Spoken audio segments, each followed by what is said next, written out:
Hello అండి, అందరికి నమస్తే. నేను ప్రస్తుతం మనకి గుంటూరు నుంచి ఒక 20 కిలోమీటర్ల డిస్టెన్స్లో ఉన్న కొండవీడు పోర్ట్లో ఉన్నాను. ఈ కొండవీడు పోర్టుకి సుమారు 1400 సంవత్సరాల చరిత్ర ఉంది. ఆన వేమారెడ్డి అనే రాజు కోటను ఏర్పాటు చేశాడు. ఈ కోట సుమారు 4 జిల్లాలకి రాజధానిగా వెలసిల్లింది. తర్వాత కాలంలో ఒక 150 సంవత్సరాల రెడ్డి రాజులు పరిపాలించిన తర్వాత కృష్ణదేవరాయలు వారి వంశస్థులు ఈ కోటని స్వాధీనం చేసుకొని ఆ తర్వాత మనకు స్వాతంత్రం వచ్చిన 1947 నాటికి ఈ కోట అనేది కృష్ణదేవరాయల రాజ్యంలో కలిసి ఉండేది. ఎటు చూసినా చుట్టూ కొండలో మధ్యలో కోట అనేది మనకి కనిపిస్తూ ఉంది. సో కోటకి 4 వైపులా అక్కడక్కడ కొండ మీద బురుజులు కనిపిస్తూ ఉన్నాయి. ఒక 50 అడుగుల వెడల్పు 100 అడుగుల పొడవుతో రాతి పిల్లర్స్ని ఉపయోగించి కట్టడాలు కడతారు. ఇది కూడా నేను ఒకటి బురుజు లాంటి ప్లేస్ని పైకి ఎక్కి మీకు నేను చూపిస్తున్నాను.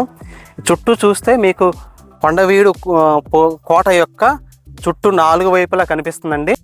2 నుంచి 5 కిలోమీటర్ల ఎత్తైన కొండలు మీకు కనిపిస్తూ ఉన్నాయి. ఇక్కడ ఒక 200 అడుగుల దూరంలో కూడా మనకి 2 బురుజులు కనిపిస్తున్నాయి. ఇలాగా సుమారు ఒక 500 నుంచి 1000 ఎకరాల విస్తీర్ణంలో ఈ కొండవీడు పోర్ట్ అనేది వ్యాపించి ఉంది. మనకు చూసినట్లయితే చాలా దూరంలో అక్కడ సుమారు ఒక 3 కిలోమీటర్ల దూరంలో మనకి ఒక కొండ మీద మీకు బురుజు కనిపిస్తూ ఉంది. సో ఈ ప్రాంతం మొత్తం నేను మీకు వివరించి చూపిస్తాను. సో కొండవీడు కోట ఎంట్రన్స్ అనేది ఈ విధంగా ఉంటుందండి. ఇక్కడ నుంచి 2 కిలోమీటర్ల లోపలికి వెళ్తే మనకి కొండవీడు కోటలోని మిగతా బురుజులు, రాజుగారి కోట, రాణిగారి కోట, లక్ష్మీ నరసింహస్వామి దేవాలయం అవన్నీ కనిపిస్తూ ఉంటాయి.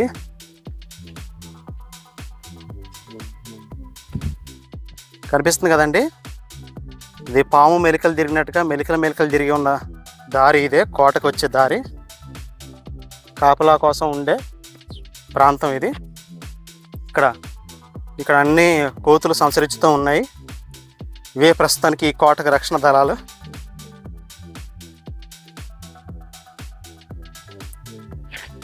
సో ఈ విధంగా ఉంటుంది.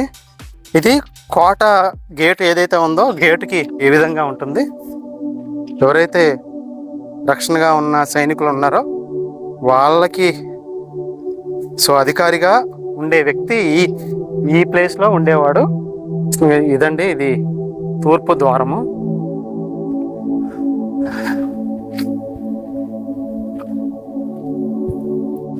చాలా ఆశ్చర్యం కలిగిద్దండి. ఒక్కొక్క రాయిని ఇంతలా చెక్కి ఈ విధంగా మనకి ద్వారాలు నిర్మించారు, కోటలు నిర్మించారు. చాలా ఆశ్చర్యానికి గురి చేస్తే ఇటువైపు చూస్తే మనకి కనిపిస్తుంది కదండి, ఇది కొండవీడు గ్రామం. ఇది పల్నాడు జిల్లా కొండవీడు గ్రామం. ఎటు చూసినా కానీ మనకి కొండ భారీ సైజులో చాలా ఎత్తైన కొండలు కనిపిస్తూ ఉంటాయి.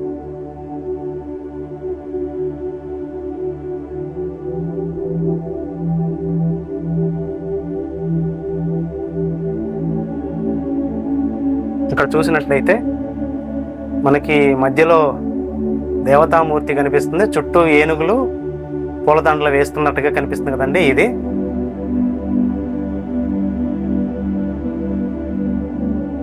రక్షణ కోసం రక్షక భటులు నివసించే ప్రాంతం ఇది. ఈ విధంగా ఉంది.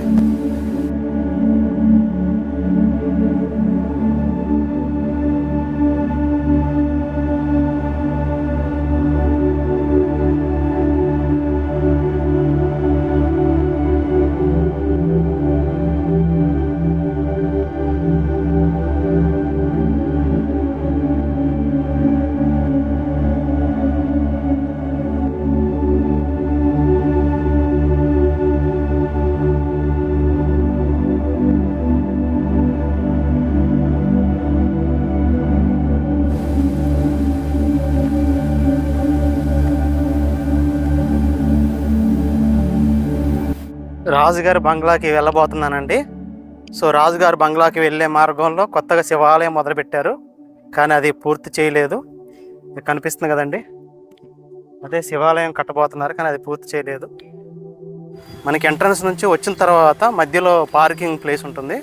ఆ పార్కింగ్ ప్లేస్ నుంచి ఇటు ముందుకు వచ్చి కొంచెం రైట్ సైడ్కి వస్తే మనకి రాజుగారి బంగ్లా కనపడుతుంది. రాజుగారి బంగ్లా, మసీదు ప్లస్ రాణిగారి బంగ్లా అంతా ఒక దగ్గరలోనే ఉంటాయి.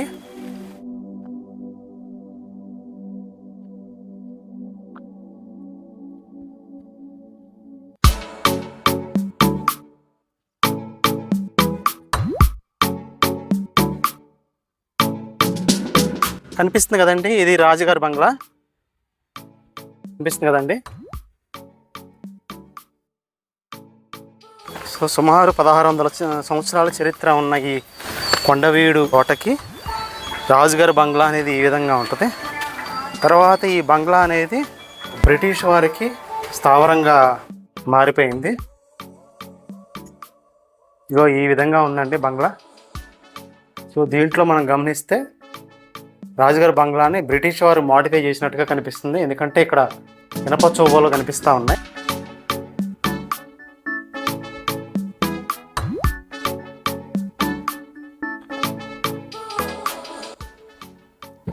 బంగ్లాకి బయట భాగం ఈ విధంగా ఉంది.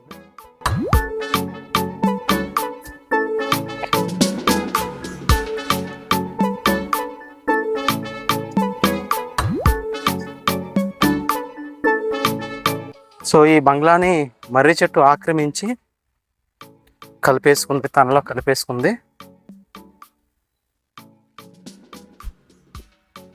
బంగ్లా చుట్టూ ఈ విధంగా ఉన్నాయి.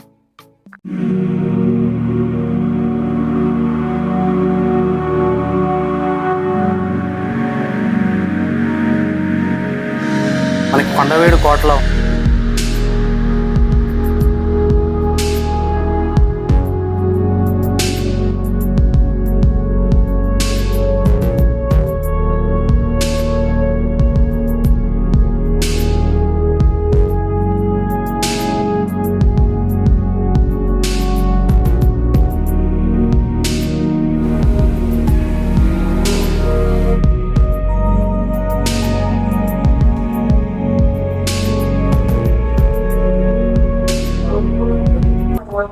శ్రీ గురుభ్యో నమః.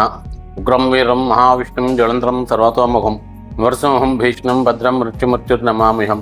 శ్రీలక్ష్మీం వల్లభారంభాం యజ్ఞసోమధ్యమాం అస్మదాచార్య పర్యంతాం వందే గురు పరంపరాం. శ్రీ మహాలక్ష్మీ నారసింహస్వామి దేవతాభ్యో నమః. శ్రీ కొండవీటి క్షేత్రంలో 11వ శతాబ్దం నుంచి శ్రీ వైఖానస ఆగమం ప్రకారము శ్రీ లక్ష్మీ నరసింహస్వామి దేవస్థానం నందు గత కొండవీటి రెడ్డి రాజులు కృష్ణదేవరు పరిపాలించిన ప్రదేశము. అప్పటి నుంచి దేవాలయం 108 దేవాలయాలు ఉన్నాయి. కొండపైన మొత్తము 11,888 ఎకరాల భూమి ఉంది. వాళ్ళిద్దరు అయిపోయిన తర్వాత నవాబుల పరిపాలన వచ్చిన తర్వాత శ్రీ లక్ష్మీ నరసింహస్వామి దేవస్థానము ఒకటి మటుకు బాగుంది, మిగతా అన్ని ధ్వంసం అయిపోయినాయి. పొలాలన్నీ ఆక్యుపై చేసుకొని మొత్తం శిథిలం అయిపోయినాయి. అయిపోయిన తర్వాత లక్ష్మీ నరసింహస్వామి దేవస్థానం వరకు కొద్దిగా పునర్నిర్మాణం చేసి 2024 ఫిబ్రవరి 29 అనగా మాఘ బహుళ పంచమి రోజు ప్రతిష్ఠ చేశారు. కానీ ఆంధ్ర తెలంగాణ డివైడ్ అయిపోయిన తర్వాత లక్ష్మీ నరసింహస్వామి దేవస్థానం పునర్నిర్మాణం చేసి ప్రతిష్ఠ చేయబడినది. 2014 నుండి 2024 వరకు ఘాట్ రోడ్ వేసి స్వామివారిని ప్రతిష్ఠ చేసి అప్పటి నుంచి వైఖానస ఆగమ ప్రకారము పూజలు నిత్య కైంకర్యం జరుగుతున్నది. ఆదివారం రోజు మటుకు ప్రత్యేకంగా భక్తులు విశేషంగా వచ్చి స్వామివారిని దర్శించి వెళ్తూ ఉంటారు. ఎట్లా అవుతుంది సార్? మా సెల్లు రావాలంటే ఎట్లా అవుతుంది? పంపిస్తాను, మీకు ఐడియా ఇస్తాను. ఐడియాలో ఇక్కడ ఎవరైతే వస్తారో ఇక్కడ వారు ఇక్కడికి వచ్చి దేవాలయాన్ని కూడా దర్శించుకొని ఈ దేవాలయం అభివృద్ధికి ఎంతో కొంత కృషి చేయాలని నేను కోరుకుంటున్నాను.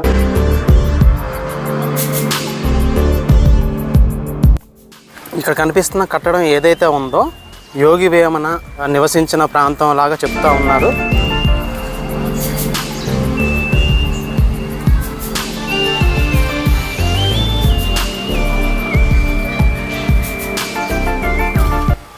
చాలా అద్భుతంగా ఉందండి.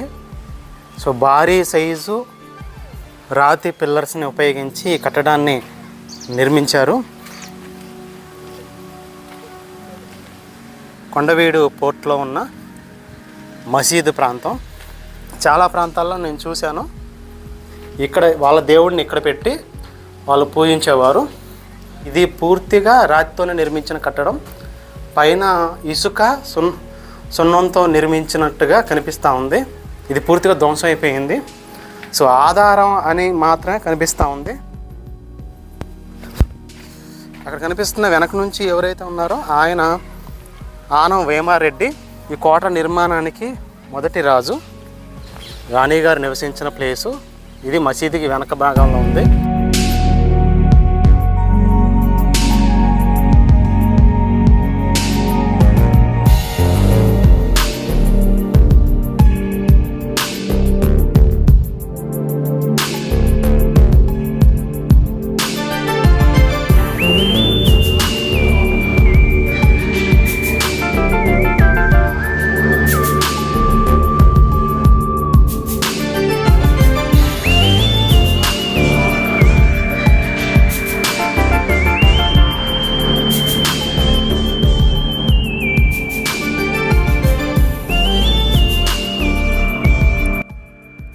సో దారిలో హనుమాన్ కనిపించాడు.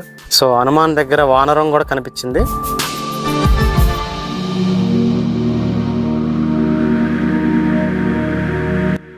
కనిపిస్తుంది కదండి, ఇది కోటలోని మొదటి చెరువు. ఈ చెరువు దగ్గరే మనకి యుద్ధం ముగిసిన తర్వాత యుద్ధం ప్రారంభానికి ముందు సన్నాహాలన్నీ జరిగేవి. పూజలు చేసుకునేవారు. గుర్రాలకు దాహం తీర్చుకోవడానికి ఉపయోగపడింది ఈ చెరువు. సో కొన్ని వేల గుర్రాలు, ఏనుగులు, సో మంది మార్బలంతో ఈ కోట సుమారు 200 సంవత్సరాలు విలసిల్లింది.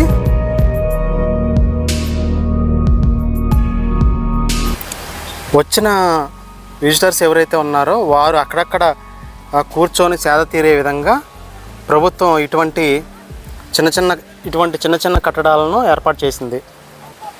ఇది మరొక కోటలోని మరొక బురుజు. అంటే కోటలోని అన్ని బురుజుల కంటే ఇదే ఎత్తైన బురుజుగా చెప్తా ఉన్నారు. సో ఇది కూడా పూర్తిగా రాతి కట్టడమే. ఎక్కడా కూడా మనకి సున్నప్రాయి ఇసుక వాడినట్టుగా ఏమీ కనిపించట్లేదు. సో దారి అయితే కన్వీనెంట్గా లేదు, కానీ ఒకవైపు మాత్రం ఈ విధంగా ఉంది.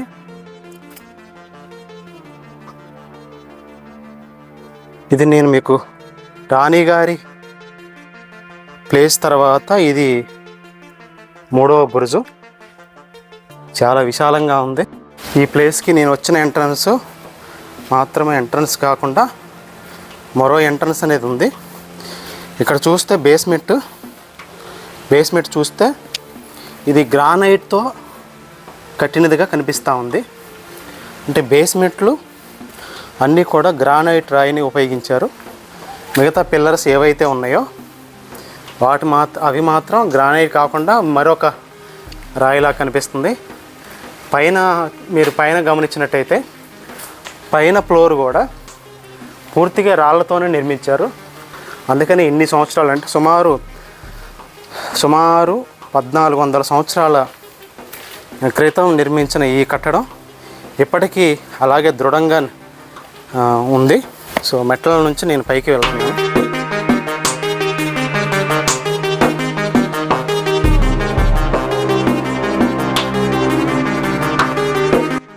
సో ఈ విధంగా ఉంది.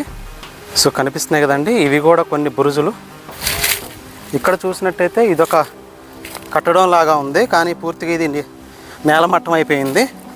కొండవీడు కోటలో ఇవన్నీ ఎవరు చూడని, ఎవరికి కనిపించని ప్రదేశాలు. గోడ లాంటి ప్రదేశాలు కనిపిస్తూ ఉన్నాయి. కనిపిస్తుంది కదండి, ఇది సజ్జామహల్ బురుజు యొక్క ప్లేసు.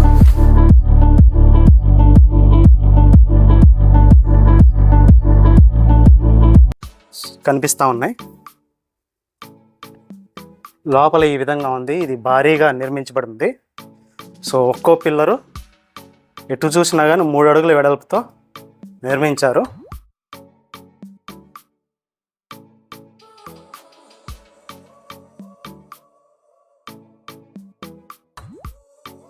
అంటే ఇది ప్రధాన ప్రాంతం అయి ఉండొచ్చు.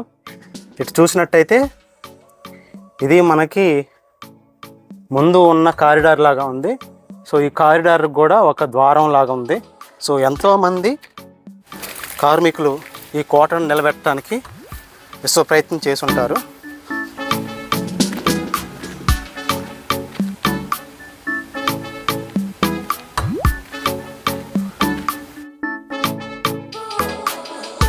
కనిపిస్తుంది కదండి, ఇదే కోటలోని రెండో చెరువు. మొత్తం ఈ కోటలో 3 చెరువులు ఉన్నాయి. మీకు ఆల్రెడీ ఇది రెండో చెరువు. మొదటి చెరువు చూపించాను, ఇది రెండో చెరువు. నీరు పర్వాలేదు, తేటగానే ఉంది. కాకపోతే ఎంత లోతున్నదనేది తెలియదు. నాకు స్విమ్మింగ్ వచ్చు. కనిపిస్తున్న ఈ రెండో చెరువుని ముత్యాలమ్మ చెరువు అని పిలుస్తూ ఉంటారండి. ఈ చెరువు ప్రాంతంలోనే మనకి బోటింగ్ ఏర్పాటు చేశారు.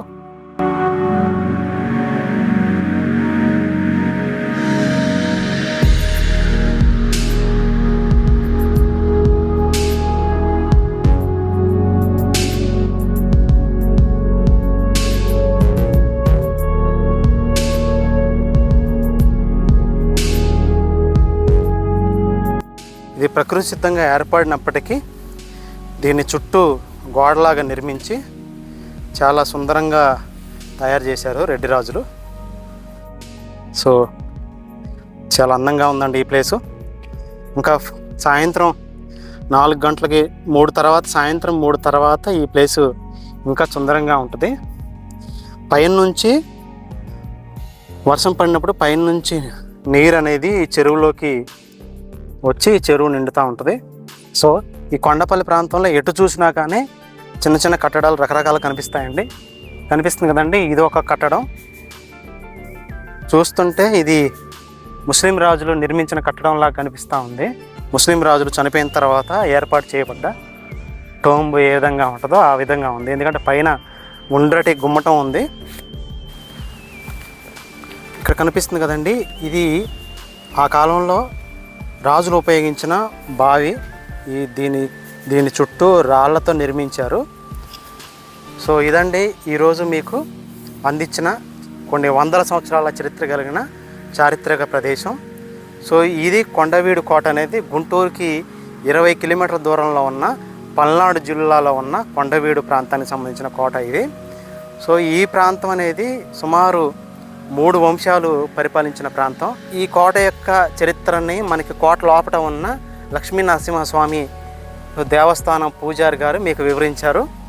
సో ఇవన్నీ రాతి కట్టడాలు కనుక మనకి ఈ విధంగా ఆనవాళ్ళు మనకి చూస్తున్నారు కదా, ఈ విధంగా ఆనవాళ్ళు మిగిలాయి.